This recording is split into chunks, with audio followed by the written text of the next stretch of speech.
একটা চতুর্মুখী, এবং এটার ফিলিংস আমিও পেয়েছি, কারণ আমাকে অনেকে ফোন টোন করেছে এবং আমার মতামতটা চেঞ্জ করার চেষ্টা করেছে। আহ, বারবার স্মরণ করে দিয়েছে জেনারেল ওয়াকার তাহাজ্জুদের নামাজ পড়েন, পাঁচ ওয়াক্ত নামাজ পড়েন, জেনারেল ওয়াকারের পক্ষে করে। এবং এটা সিস্টেমেটিক ভাবে তাদেরকে, তারা মাত্র একটা দেশটাকে একটা ফ্যাসিবাদের ইয়া থেকে তারা যে এই চরম স্যাক্রিফাইসটা করেছে, এই চরম স্যাক্রিফাইসটা করার পরে তাদেরকেই প্রস্তাব দেওয়া যে আওয়ামী লীগকে নিয়ে ইনক্লুসিভ নির্বাচন করতে হবে। প্রথমে আমি বলবো যে আপনার মনে আছে কিনা যে আসাদুজ্জামান কামালকে যখন একজন পুলিশ অফিসার বলতেছিল যে একটা মারি একটা মরে একটা যে আর বাকিগুলো যায় না। সো হুম। এটা একটা, তাদের যে সাহসিকতা এবং তাদের স্যাক্রিফাইস, এটা নিয়ে আমাদের কোনো ডাউট নাই, এবং তাদের দেশপ্রেম নিয়ে প্রশ্ন তোলা মানে এই কম সময়ের মধ্যে কোনো সুযোগ নাই। আরেকটা জিনিস হচ্ছে মোস্তফা সরোয়ার ভাই যেটা বললেন যে তাদেরকে যখন ডিবি হারুনের অফিসে গিয়েছিল তারা খেয়েছিল, এবং এটার কারণে কিন্তু তাদের আন্দোলনটা থেমে যায় নাই। তারা যে স্টেটমেন্টটা দিয়েছে, তাদের যে ফলোয়ার যারা ছিল তারা জানতো যে ওখানে যাওয়ার পরে, আমি এজ এ ইন্টেলিজেন্স ব্যাকগ্রাউন্ড আমি জানি যে যে কোনো ধরনের পরিস্থিতি, ধরনের পরিস্থিতিতে মানুষকে একটা স্টেটমেন্ট জাস্ট বানানো এটা কোনো সমস্যা না, এবং ডিবি হারুন ওইটাই করেছিল, এবং এই কারণে কিন্তু আন্দোলন থেমে যায়নি, এবং তারা আগের থেকেই এটা একটা পার্ট অফ দ্য প্ল্যান ছিল। সো ওইটাকে তারা ডিবি হারুনের ওখানে ভাত খেয়েছে, এটা আন্ডারমাইন করার কোনো সুযোগ নাই। আর আমি বলবো যে এই জেনারেল ওয়াকারের এগেনস্টে যখন তারা কথাটা বলেছে, এরপরে আমি জাস্ট দেখলাম যে এর আগেই এদের এগেনস্টে একটা ক্যাম্পেইন চলতেছিল, বাট এটা মানে তুমুল ভাবে অ্যাক্সেলারেটেড করছে।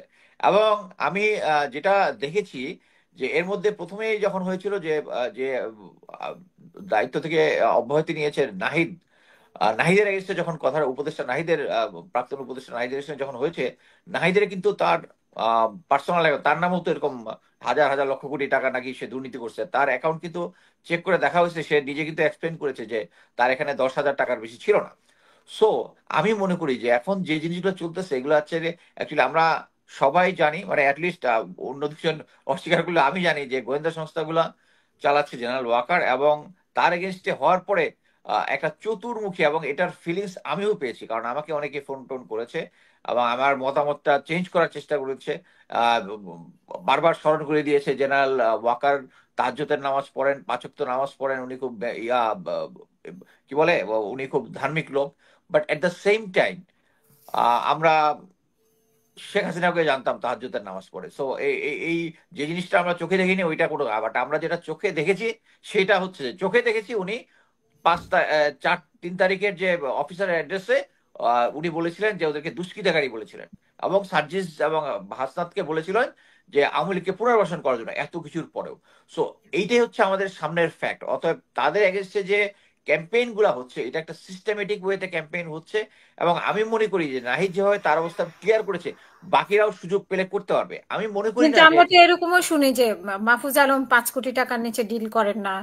এটা তারপরে শুনেছেন, বাট আপনি কি প্রমাণ উমামার পেয়েছেন? আমিও অনেক বিশ্বাস করতে টাকা, চাই। মানে প্রতিজনের ব্যাপারে, বিশেষ করে অনেক অনেক কোটি টাকা কথা শোনা যায়। কোটি টাকার নিচে আসলে না না, ওদের এটা কথা। শোনা তো গেছে, বাট কথা হচ্ছে আমি একজন সদ্য মানে সদ্য উপদেষ্টা। দেশপ্রেমিক হিরো, হিরো হুম। আমি বলবো হি ইজ হিরো, দেশপ্রেমিক একজন হিরো, তার এগেনস্টে এই ধরনের কথা বলার পরে প্রুফ তো বের করতে হবে, তাই না? প্রুফ তো বের করতে হবে। হুম। প্রুফটা হলে যেটা বলে, আমি মনে করতেছি যে এই দলটার এগেনস্টে একটা সিস্টেমেটিক ক্যাম্পেইন চলতেছে, সেম ক্যাম্পেইন চলতেছে, এবং এটার ভিকটিম হচ্ছে তারা।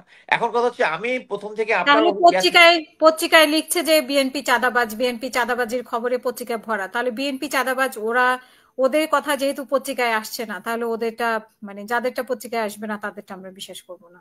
আমি মনে করি পত্রিকা এখন আমার বাংলাদেশের পত্রিকার উপরে কোনো ভরসা নাই। মনে করেন আমি কিন্তু জেনারেল ওয়াকার যখন লেফটেন্যান্ট জেনারেল যেগুলোর এগেনস্টে মানে গুম খুনের জন্য যাদের ওয়ারেন্ট বের হয়েছিল, তখন কিন্তু জেনারেল ওয়াকার তাদেরকে মানে নেগোশিয়েট করে যে তারা ক্যান্টনমেন্টে থাকবে, প্রয়োজনে তারা গিয়ে সাক্ষী দিবে, ইয়া দিবে বলছেন। এর মধ্যে কিন্তু 4 জন আউট হয়ে গেছে, পালায় গেছে কিন্তু হুম। সেনাবাহিনীর রেসপন্সিবিলিটি থেকে।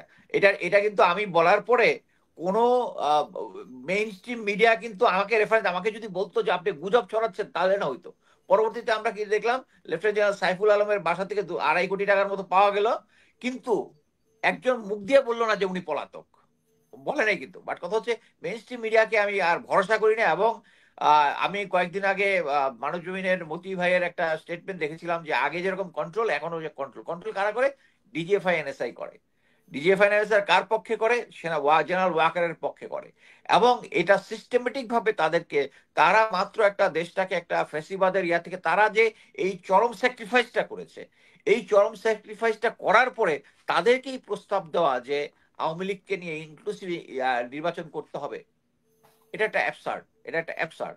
সো আমি মনে করি না যে নতুন যারা আছে, আমি স্ট্রংলি বিশ্বাস করি, আমি আমার ওয়ালেও আমি দিয়েছি, আমি প্রেজেন্টলি আমি general Ziaur Rahman, president Ziaur Rahman great supporter. তার মতো লিডার এই দেশে আর আসে নাই। এবং সেই প্রথম মানে আন্তর্জাতিকভাবে আহ, আন্তর্জাতিকভাবে ইউএনএ এবং অন্যান্য ভাবে একটা সিচুয়েশন তৈরি করেছিল, ভারতকে চোখে চোখ রেখে কথা বলতে পেরেছিলেন। বাট এই জিনিসটা থেকে আমরা আবার চলে আসার জন্য যেরকম লিডারশিপ, আমি জানি না মানে ফিউচারে বিএনপি আসলে এরকম হবে কিনা, বাট কথা হচ্ছে আমি, এর মানে না যে আমি চোখ বন্ধ করে বিএনপির পক্ষে কথা বলবো। আমি একজন কোনো দলের সাথে আমি সংযুক্ত নই।